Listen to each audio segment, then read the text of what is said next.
Good morning guys, আজি উঠিয়ে ভিডিঅ'টো ষ্টাৰ্ট কৰিছো আৰু লাল চাহ একাপেৰে দিনটো আৰম্ভ কৰিছো। মোৰ ফ্ৰেণ্ড এজনী আৰু মই আজি এফালে যাম। সকলোৱে জানে আজি ইলেকশ্যন আছে। প্ৰথমতে তাইক লৈ লংগে, সিহঁতৰ ঘৰলৈ প্ৰথমতে ওলাই গৈছো। তাই মোক ইমান ফোন কৰি আছে, মই ভাবিলো যে তাই ৰেডি হৈ আছে, কিন্তু চকচোন ৰেডি হোৱাই নাই তাই। লাইনটো চাওকচোন ইমান যে দীঘল। মই চিন্তা কৰিছো ইয়াত ৰখিলে মই আগবাঢ়িব পাৰিম জানো, কিন্তু নাই, লাইনটোত নালাগিলেও নহ'ব।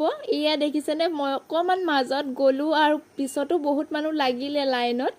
আৰু জানেনে, মোৰ ফ্ৰেণ্ডজনীৰ আজি বাৰ্থডেও আছিলে আৰু তাইক মই গিফ্ট দিছোঁ। দেখিছেনে কি ৰ'দত ৰখি আছে তাই, এয়াই তাইৰ বাৰ্থডে গিফ্ট আজি। ফাইনেলি মই ফাৰ্ষ্টত আহি গ'লোঁ, এতিয়া ভোট দিবলৈ যাম। ওলাই আহিলোঁ ভোট দি মেলি, আৰু দেখিছেনে মই ওলাই অহাৰ পিছত ইমান দীঘল লাইন। এতিয়া পাই গ'লোঁ ফ্ৰেণ্ডজনী ঘৰলৈ, আৰু ফ্ৰেণ্ড পালে জানো কথা শেষ হয়, ঠিক তেনেকুৱাই আমাৰো।